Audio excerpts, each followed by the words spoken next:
Hello everyone, welcome to Study Chakra. तो moment of inertia के बारे में ऑलरेडी हम लोग पढ़ चुके हैं।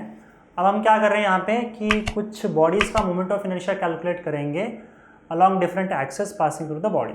ठीक है, यहाँ पे एक एग्जांपल है, that is moment of inertia. एक रिंग का कैलकुलेट कर रहे हैं हम लोग। रिंग आई होप आप लोगों को पता होगा। अभी मेरे पास तो यही है एग्जाम्पल के लिए। ये देखो, रिंग कुछ ऐसा होता है, राइट। तो रिंग में क्या होता है ना कि पार्टिकल्स सारे एक सर्कल पे होते हैं और ये पूरा खाली होगा इस तरीके से। तो हम लोग ऐसे रिंग की बात कर रहे हैं। ये काफ़ी पतली होनी चाहिए। तो ये जो रिंग है, रिंग का मोमेंट ऑफ इनर्शिया हम लोग कैलकुलेट करने वाले, पर उसका एक्सिस ऑफ रोटेशन क्या होगा। ये एक्सिस ऑफ रोटेशन बीच में ऐसे पास होगा, मतलब इस रिंग को हम ऐसे घुमा रहे हैं या ऐसे घुमा रहे समझ लो। और इस रिंग को यहाँ पे मैंने इस प्लेन में ऐसे ड्रॉ कर रखा है। ठीक है, तो रिंग ऐसे घूम रही है, इस एक्सिस के लॉन्ग ऐसे घूम रही है। इसका एक्सिस ऑफ रोटेशन ऐसे बीच में पास हो रहा है, इस सर्कल के सेंटर से पास हो रहा है। और ये जो रिंग जिस प्लेन में है उस प्लेन के परपेंडिकुलर एक्सिस है और पास कहाँ हो रहा है, सेंटर से। देखो, एक्सिस ऐसे भी हो सकता है तो भी सेंटर से पास कर सकता हूँ। ऐसे होने का मतलब क्या है, इस एक्सिस के लॉन्ग ऐसे घूमेगा, पर रिंग को ऐसे नहीं घुमा रहे हैं। रिंग को कैसे घुमा रहे हैं हम लोग, इस तरीके से घुमा रहे हैं ना। तो आपका एक्सिस ऑफ रोटेशन सर्कल के प्लेन के परपेंडिकुलर है और उसके सेंटर से पास हो रहा है। ठीक है, तो इसका मोमेंट ऑफ इनर्शिया क्या है वो देखते हैं। Now see, since it is a ring, तो ये कंटिन्यूस बॉडी है, राइट। पार्टिकल्स को ऐसे हम डिस्क्रीट नहीं है। तो जब कंटिन्यूस बॉडी होता है तो हम मोमेंट ऑफ इनर्शिया का फॉर्मूला क्या यूज करते हैं, वो इंटीग्रेशन वाला। Moment of inertia I is equal to integration of R square D M. तो यही फॉर्मूला हम लोग इसके लिए यूज करने वाले हैं। तो पहले तो हम लोग एक पॉइंट पार्टिकल मान लो यहाँ पे कंसिडर करेंगे, जिसका मास क्या है, dm अज्यूम करेंगे। और एक्सिस ऑफ रोटेशन से इसका जो डिस्टेंस होगा, that distance will be equal to radius of the circle, है ना। यहाँ पे कोई पार्टिकल अगर मैंने कंसिडर किया रिंग पे, तो रिंग सर्कल में है, तो वो जो पार्टिकल है उसका मास एक्सिस ऑफ रोटेशन से अगर मैं परपेंडिकुलर डिस्टेंस लूँ उसका, तो वो क्या हो जाएगा, radius of the circle, right. अब इंटीग्रेशन का मतलब क्या होता है।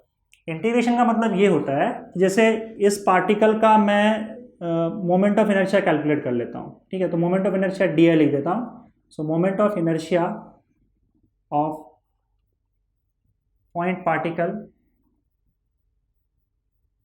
ऑफ मास डी एम, इसका मोमेंट ऑफ इनर्शिया क्या होगा बताओ, डी आई अज्यूम कर लेते हैं। डी आई क्या होगा, D M into R square. ठीक है, अब इंटीग्रेशन का मतलब क्या होता है। इंटीग्रेशन का मतलब क्या, ऐसे छोटे छोटे बहुत सारे मैं हर एक पार्टिकल का मोमेंट ऑफ इनर्शिया कैलकुलेट करते जाऊं और उसके बाद फिर उसको फाइनली ऐड कर दूंगा। ठीक है, तो मैं ये बोल रहा हूं कि उसी को हम लोग इंटीग्रेशन बोलते हैं। So moment of inertia of the entire body, so moment of inertia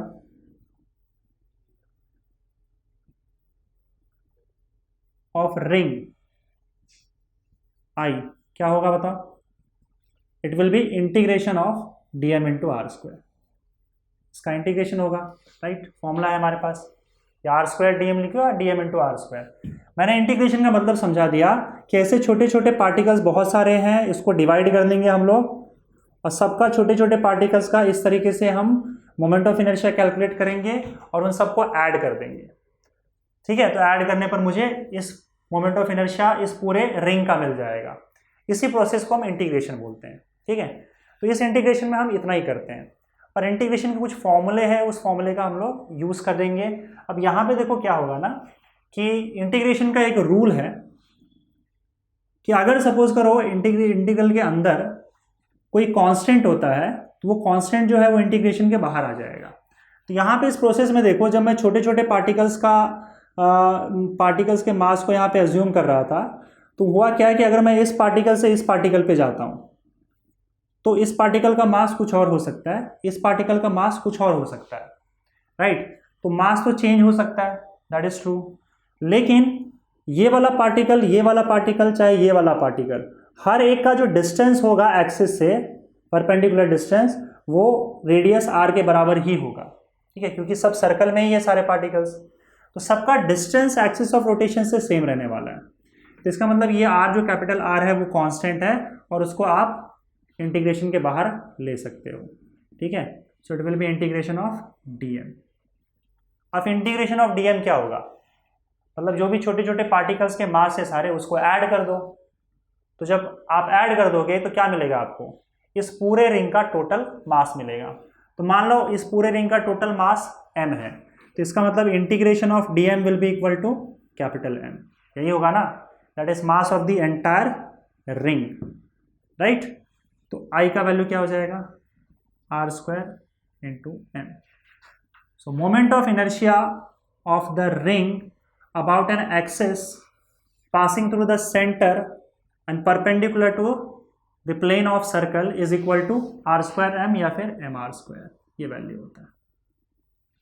okay, thank you very much.